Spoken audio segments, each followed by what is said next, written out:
اگر بچے کی تربیت کی جائے گی تو وہ بھی کبھی نہیں دیکھے گا سسرال کے ہاتھوں کی طرف، کبھی کار نہیں ٹوٹے گا، محنت سے کمائے گا، جد و جہد کرے گا۔ اور اگر بچی کو سمجھایا جائے گا وہ بھی ناجائز مطالبات نہیں کرے گی، اپنی عزت کو اپنے گھر کے اندر محفوظ کرے گی۔ میرے نبی پاک صلی اللہ علیہ وآلہ وسلم نے ارشاد فرمایا کثرت کے ساتھ عورتیں جہنم میں جائیں گی۔ یا رسول اللہ کیوں؟ فرمایا ایک تو وہ غیبت زیادہ کرتی ہیں، دوسرا اپنے خامند کی ناشکری بہت کرتی ہیں، ہر بات میں کہتی ہیں نہیں نہیں یہ بھی کوئی نہیں، یہ بھی کوئی نہیں، ساری زندگی رو کے گزار دیتی ہیں، دو کی ختم نہیں ہوتے، یہاں بھی مسئلہ یہاں بھی مسئلہ ہے۔ تربیت کریں، ان کو سمجھائیں۔ وہ گھر ٹوٹ جاتا ہے جس گھر کے اندر ناجائز مطالبات ہونے لگتے ہیں، وہ گھر ٹوٹ جاتا ہے۔ درجنوں لوگ ایسے ہیں جو سوسائٹی میں آگے بڑھنے کے لیے ڈاکو بن گئے، بیسیوں لوگ ایسے ہیں جو معاشرے کے برابر ہونے کے لیے قاتل بن گئے۔ زمانے میں آپ کو بے حساب اور لاتعداد لوگ ایسے ملیں گے جو اپنے گھر والوں کے مطالبات پوری کرنے کے لیے اپنی زندگی داؤ پہ لگا گئے، نشہ بیچا، گلے کاٹے، انہوں نے خون بہائے، انہوں نے ظلم کیے۔ نہ ایسے مطالبات کی عادت بنائیں، اپنے گھر کے اندر فقر کے ساتھ، درویشی کے ساتھ گزارا کرنا سیکھیں۔ میرے نبی پاک سید عالم صلی اللہ علیہ وسلم نے نان نفقہ مرد کی حیثیت کے مطابق رکھا ہے۔ عورت کو کہا ہے کہ تو اس لیول کے اندر رہ کے اپنے اوقات کو صرف کرے گی، نہ بچوں کو اتنی بڑی بڑی عادات کا شکار کرے کہ بعد میں ان کے معاملات بگڑ جائیں۔ میرے حبیب پاک صلی اللہ علیہ وسلم نے فرمایا مرد پر اس کی طاقت کے مطابق ہم نے ڈالا۔ دوسری بات یہ کہ جب پہلی بات یہ کہ بنیاد ٹھیک نہ ہو تو گھر ٹوٹ جاتا ہے، دوسری بات یہ کہ جب مطالبات ضرورت سے زیادہ ہو، وہ مرد کے ہوں یا عورت کے ہوں، پھر بھی گھر قائم نہیں رہتا۔ عورت سے جو مرد مطالبہ کرے گا وہ بھی اس کی طاقت، اس کی ہمت کے مطابق اس سے مطالبہ کرے گا، اس سے زیادہ کوئی مطالبہ وہ نہ کرے۔ عورت بھی جو مطالبہ، اس بات کو آپ سمجھیے ذرا، اس کی وضاحت نہیں ہو سکتی، اس اشارے کو سمجھیے۔ مرد بھی بیوی سے اس کی طاقت سے زیادہ مطالبات نہ کرے، اور عورت بھی اس سے کوئی ایسا مطالبہ نہ کرے جو مرد پورا نہ کر پائے۔ میرے حبیب پاک علیہ السلام نے بقدر ضرورت ان پر فرائض رکھے۔ پھر آگے بڑھیے، گھر کے ماحول کے اندر باہر والی ٹینشنیں کبھی نہ لے کے جائیں ورنہ گھر ٹوٹ جاتا ہے۔ جو باہر کی ٹینشنیں ہیں نا ان کو باہر چھوڑیں۔ زندگی میں جو آدمی کسی کی غلطی کسی پہ ڈالتا ہے وہ بہت بڑا ظالم جابر ہوتا ہے۔ میاں صاحب کہتے ہیں اوہو گھر آئے، وہ بچے بیچارے ترس رہے تھے کہ ابا جی گھر آئیں گے تو ہم ان کے گلے پہ پکڑیں گے، کودیں گے، مطالبہ کریں گے، آئس کریم منگائیں گے، خوش ہوں گے، اور یہ صاحب گھر گئے تو کہتے ہیں پرا لے جا، میں بڑا تھکے آیا ہوں، میرے نیڑے کوئی شے نہ آئے۔ کیوں بھائی کیا طوفان تھا جو باہر آپ نے تھمایا؟ کون تھی ایسا پہاڑ تھا جو ساتھ توڑ کے نہر دودھ کی نکال کے آئے ہیں؟ تھوڑے ٹھنڈے رہے، یہ بھی آپ کی ذمہ داری ہے، اس پر بھی آپ نے توجہ کرنا ہے۔ مہربانی کریں، خامہ صاحب گھر پہ آتے ہیں پیچھے پیچھے ہٹ جاؤ، تمہیں پتہ نہیں کہ کوئی گھر کے اندر افلاطون آ گئے، ایسے ہی کوئی گھر میں میری مرضی کے خلاف بول پڑا تو میں ادھیڑ دوں گا، سیدھے ہو جاؤ بس۔ بچے بھی سہمے ہوئے ہیں، بیوی بھی کھانا رکھ کے تو بھاگ گئی ہے کہ اس کے ساتھ بات کوئی نہیں کرنی، تاروں میں کرنٹ بڑا سخت ہے کہ کوئی جالی نہ مرے۔ ایسا نہ کریں اپنی زندگی کے اندر، یہ رونے کی بات ہے، اس پر غور کریں۔ ہم کیا کرتے ہیں؟ ہم اس کے اندر باہر کی ساری ٹینشنیں گھر لے آتے ہیں۔ میرے حبیب پاک سید عالم نور مجسم سیدہ طیبہ طاہرہ حضرت عائشہ صدیقہ فرماتے ہیں حضور گھر آتے تو ہنستے ہوئے آتے، اور گھر کا کوئی کام نہیں ہوا ہوتا تو حضور پکڑ کے کرنا شروع کر دیتے۔ اور یار یہ میرے نبی پاک کی اس مزاج کے اس اعلیٰ حسن کو سمجھو، ایسا کوئی محبوب کہیں ہوگا نہ کہیں ہے، بیٹھا ہے چٹائی پہ مگر عرش نشیں ہے۔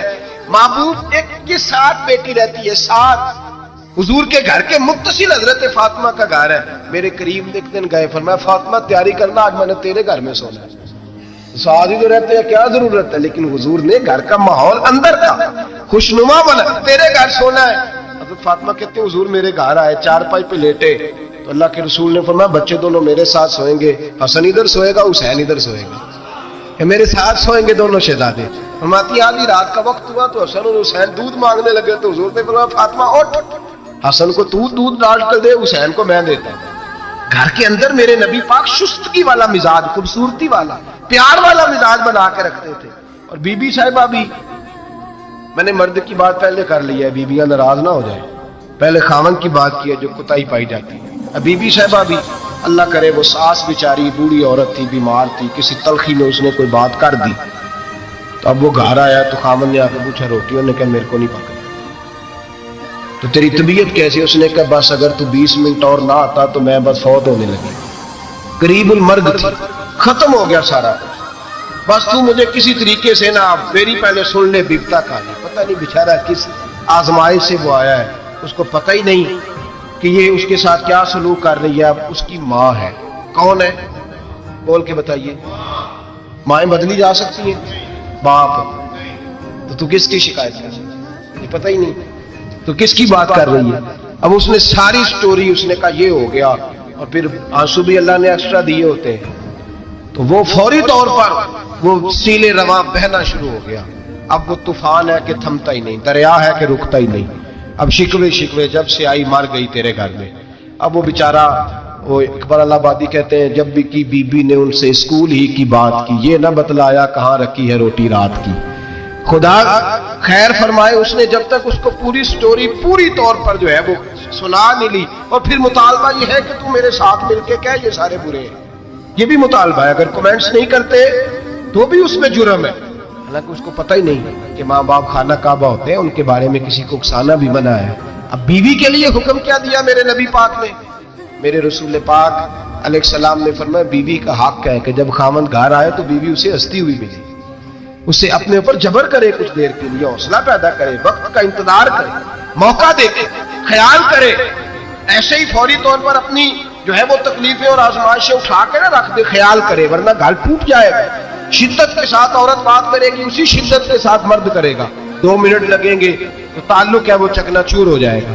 تو تیسری بات یہ کہ اپنی پریشانیاں جو گھر سے متعلقہ نہیں ہیں ان کو ذرا ایک کونے پہ رکھنے کی کوشش کریں، گھر ٹوٹنے سے بچے گا. چوتھی بات، میرے نبی پاک صلی اللہ علیہ وسلم نے پہلے مرد کو حکم دیا، فرمایا حوصلہ بڑا کر، حوصلہ بڑا. فرمایا عورت ٹیڑھی پسلی سے پیدا ہوئی ہے تو یہ ٹیڑھی ہے، سیدھی کرنے کی کوشش کرو گے تو ٹوٹ جائے گی، لیکن سیدھی ٹیڑھی کے ساتھ گزارا کرو. لفظ بڑے حسین ہے، حدیث میں جاگ رہے ہیں آپ لوگ جی، بڑے حسین لفظ ہے. حضور نے فرمایا اگر تمہیں اپنی بیوی کی کچھ عادتیں ناپسند ہے تو اس سے بغض نہ رکھو، بیوی سے بغض نہ رکھو. اگر کچھ عادتیں ناپسند ہیں تو کچھ ایسی بھی ہوگی جو تمہیں بڑی پسند ہو، جو پسند ہے ان پر توجہ کرو. ڈاکٹر اقبال، علامہ اقبال کہتے ہیں میرے پاس ایک آدمی آیا، اس نے آ کر کے کہا کہ میں اپنی بیوی کو طلاق دینا چاہتا ہوں. پہلے اس نے مرضی کی شادی کی، میں وہ بات شروع میں کہہ چکا ہوں. بچے نوجوان انہوں نے ایک سنت بڑی حفظ کر لی ہے، کہتے ہیں مولوی صاحب سنت ہے مرضی کی پسند کی شادی کرنا جائز ہے. میں کہ صرف یہی جائز نہیں، اور بھی بڑی سنتیں ہیں، کسی اور پہ بھی توجہ کریں آپ حضرات. اور بڑی ذمہ داری سے بات کہہ رہا، نوجوان زیادہ غور کریں اور باقی جوانوں تک میری بات پہنچائیں. شادی بیاہ کے معاملے میں جذباتی پن کا کبھی مظاہرہ نہ کریں. آپ کے اندر کتنے بھی جذبات موجود ہیں، یہ 2 3 4 منٹ کا رشتہ نہیں کہ ٹھیک ہے آپ دوست بدل لیں گے، یار بدل لیں گے، گاڑی بدل لیں گے، یہ نہیں جوتا ہے فٹ نہیں آیا تو بدل لیں گے. یہ زندگی بھر کا معاملہ ہے. اس میں بزرگوں کی، سیانوں کی اور حکمت والے لوگوں کی رائے لیں، اس کو سمجھیں، پرکھیں، پھر نکاح کا فیصلہ کریں. اس کو کبھی جذباتی نہ لینا. زندگی نوجوان جذباتی ہو کے معاشرے کا، میڈیا کا شکار ہو کے شادی کرتے ہیں، پھر اسی تیزی کے ساتھ وہ ان رشتوں کو توڑ دیتے. میرے نبی پاک صلی اللہ علیہ وسلم نے فرمایا بغض نہ رکھو. کچھ عادتیں اگر ناپسند ہیں تو کچھ ایسی بھی ہوں گی جو تمہیں پسند ہوگی. ڈاکٹر اقبال کہتے ہیں ایک شخص میرے پاس آیا، میں لندن میں وکالت کرتا تھا. اس نے آ کے کہا کہ بیوی کو طلاق دینی ہے. میں نے کہا میں تجھے جانتا ہوں، تم نے تو پسند کی شادی کی ہے. کہا ہاں، اب میں طلاق دوں گا. کہتے میں نے اس کو کہا کہ بھائی تو سمجھ جا، کوئی بات نہیں، انسانوں کے اندر اختلاف رائے ہو جاتا ہے، تو نہ ایسا کر. نہیں جی مجھے دینی ہے. کہتے اس کے گھر والوں نے بھی سمجھایا، حتیٰ کہ بچی نے بھی معافی مانگی کہ مجھ سے بھول گئی تھی، میں غلطی ہو گئی، معاف کر دے. اس نے کہا نہیں، اب فیصلہ کر لیا تو کر لیا. کہتے اب میں تو وکیل تھا، میرا پیشہ تھا، جب اس نے مجھے کہا تو میں نے کیس دائر کر دیا. بحث ہوئی، فیصلہ جوان کے حق میں آنے لگا. طلاق کا وقت قریب آ گیا.